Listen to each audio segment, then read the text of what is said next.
close your eyes and let the weight of the modern world simply fall away.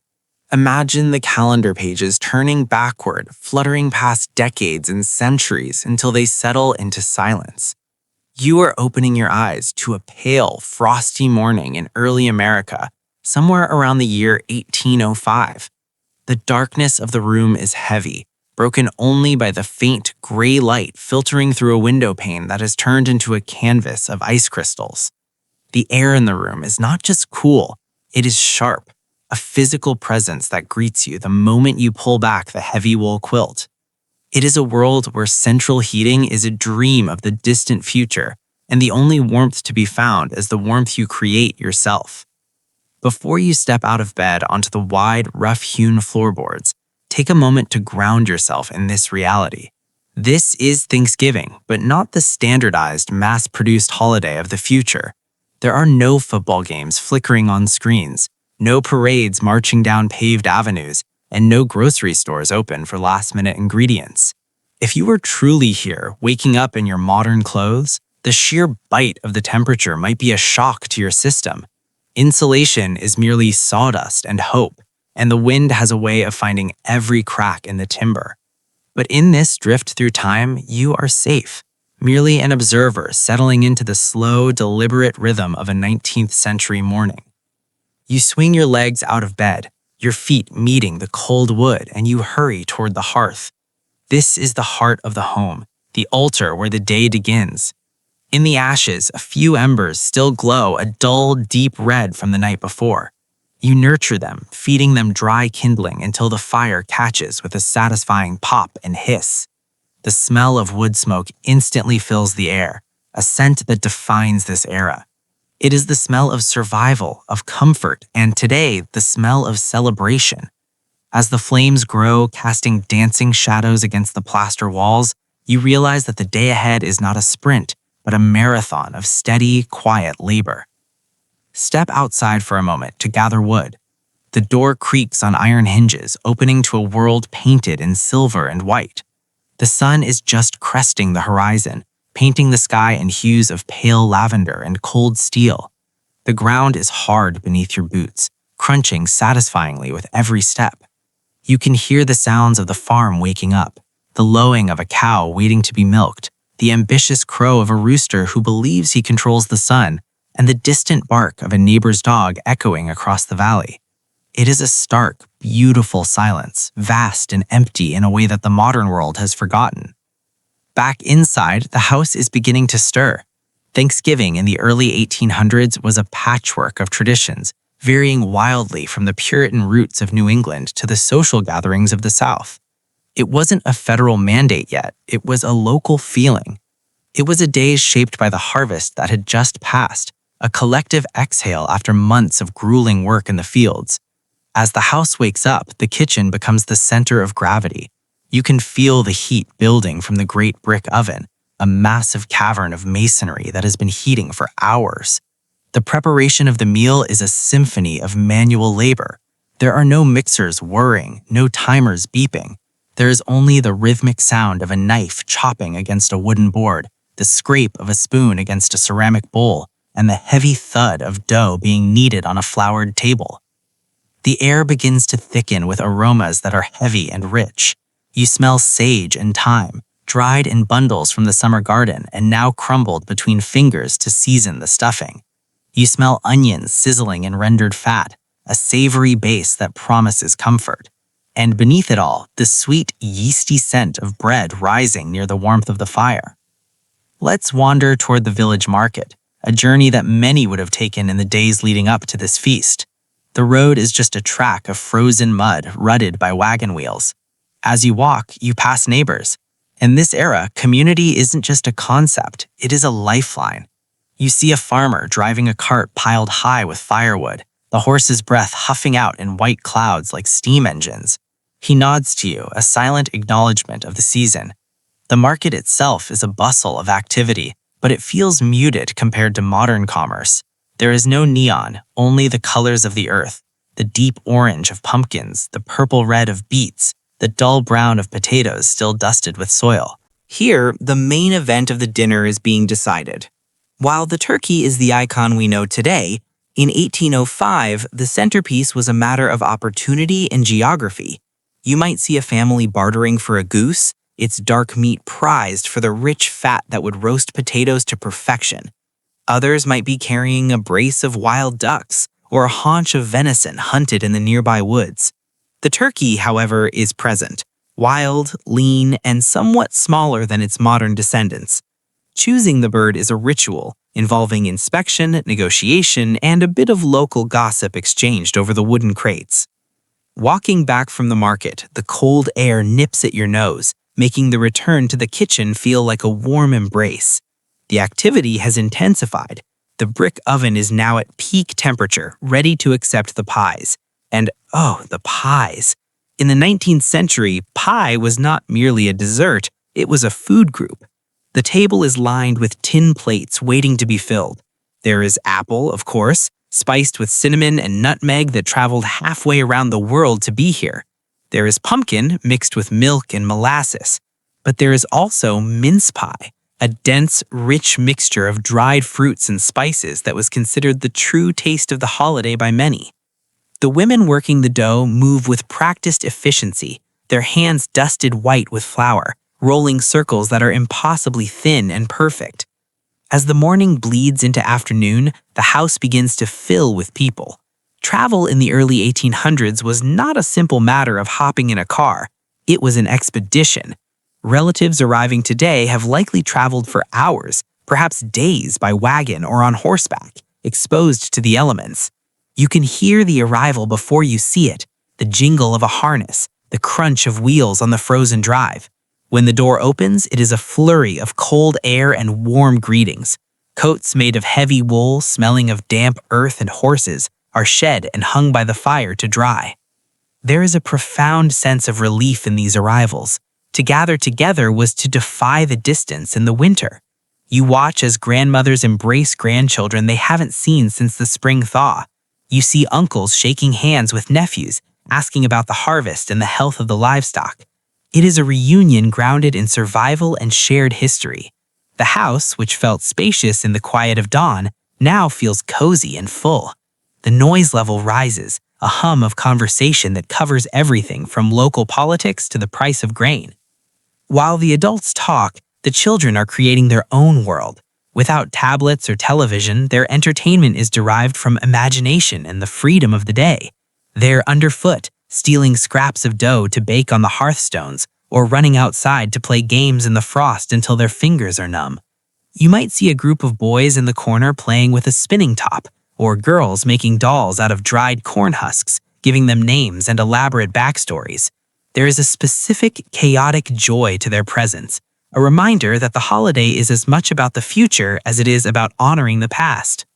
Let's drift back to the kitchen, where the main meal is nearing completion. The turkey has been roasting in the brick oven or turning on a spit in front of the open fire. The skin is crackling, turning a deep mahogany color. Basting it is a hot, smoky job, requiring someone to stand close to the flames, spooning juices over the bird to keep it moist. The side dishes are simpler than what we might expect today. There are no marshmallows on the sweet potatoes here. Instead, you find mashed turnips, creamed onions, and bowls of cranberry sauce that is tart and bracing, sweetened with precious sugar or molasses. The table itself is a masterpiece of improvisation. Few families had a dining table large enough for such a gathering, so extensions are made with boards laid over barrels or smaller tables pushed together. The tablecloths are white linen, crisp and clean, hiding the mismatched furniture beneath. The plates are a mix of pewter and earthenware, chipped from years of use but cherished nonetheless. There is no focus on matching sets. The focus is on having enough seats for everyone. Finally, the moment arrives. The food is carried to the table in a procession of steam and savory scents. The noise of the room drops to a hush as everyone finds their place. In the 19th century, this moment of sitting down was significant. It was the culmination of weeks of preparation.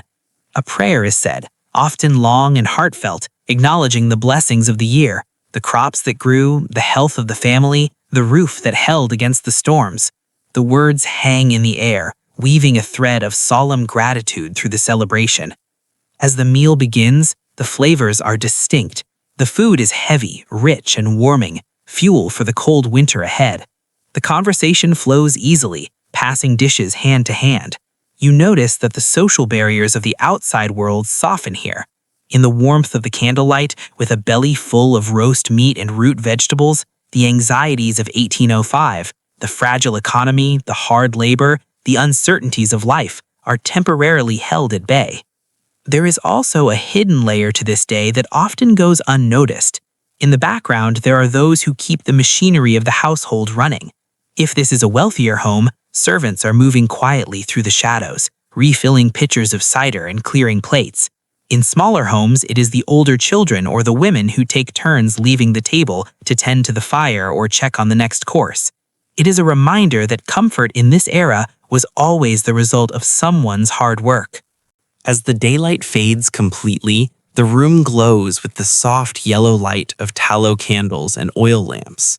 The meal winds down, not into a sudden stop, but into a slow, satisfied lull. The plates are cleared, but the guests remain at the table, picking at the last crumbs of pie. This is the time for storytelling. In a world without mass media, the oral tradition is king. An uncle leans back in his chair, lighting a pipe, the sweet smell of tobacco joining the lingering sense of dinner. He begins to tell a story, perhaps a ghost story or a tall tale about a hunting trip gone wrong.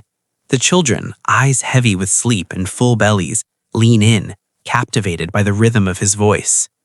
Music might drift into the evening as well. Someone brings out a fiddle or a simple wooden flute. The tunes are not complex symphonies, but folk songs, melodies that have crossed oceans to be here. A foot taps against the floorboards, keeping time. A few voices join in, singing harmonies that are rough but beautiful.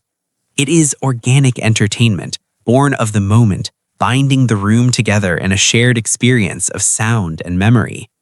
Let's step away from the party for a moment and look at the corners of the room. You might see a newspaper lying on a side table, weeks old but still precious. In 1805, news traveled at the speed of a horse. People would pass these papers around, reading aloud the speeches of politicians or the reports of foreign wars. Even on Thanksgiving, the outside world filtered in through these printed pages, sparking quiet debates in the corner about the direction of the young country. You might also notice the influence of new neighbors. The early 1800s was a time of movement. Perhaps a German family down the road brought over a dish of pickled cabbage, or a Scottish neighbor shared a recipe for oatcakes. These small exchanges were the seeds of the melting pot, slowly transforming the British-based traditions of New England into something distinctly American. The holiday was evolving, absorbing the flavors and customs of everyone who gathered around the hearth. The evening deepens and the cold outside intensifies, pressing against the glass. But inside, the atmosphere is sleepy and warm. The intense labor of the morning has given way to a profound exhaustion. It is a good kind of tired, the heaviness of limbs that have worked hard and are now at rest. The guests who live nearby begin to bundle up again, layering on the wool and leather to face the ride home.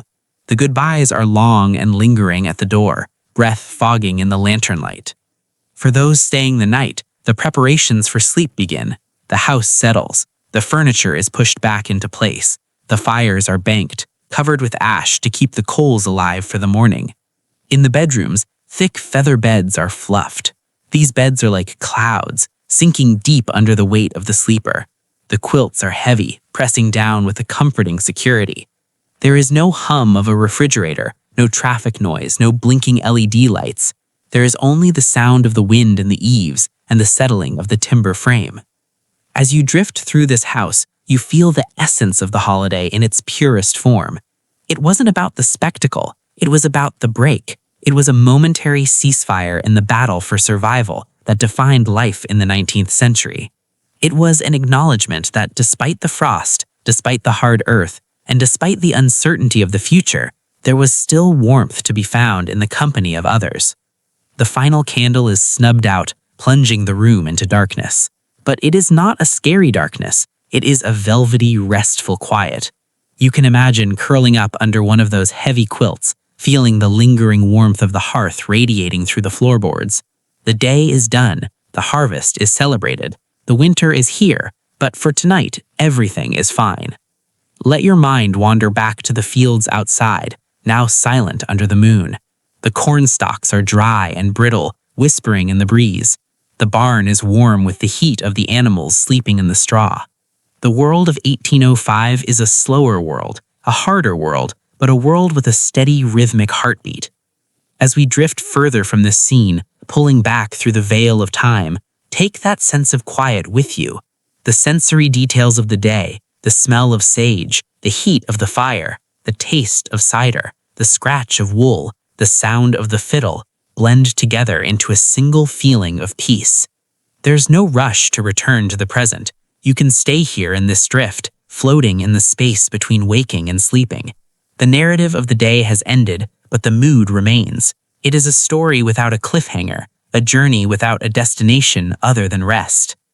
Imagine the snow beginning to fall outside, tiny flakes drifting down from the vast dark sky, covering the wagon tracks, covering the roof, blanketing the world in silence.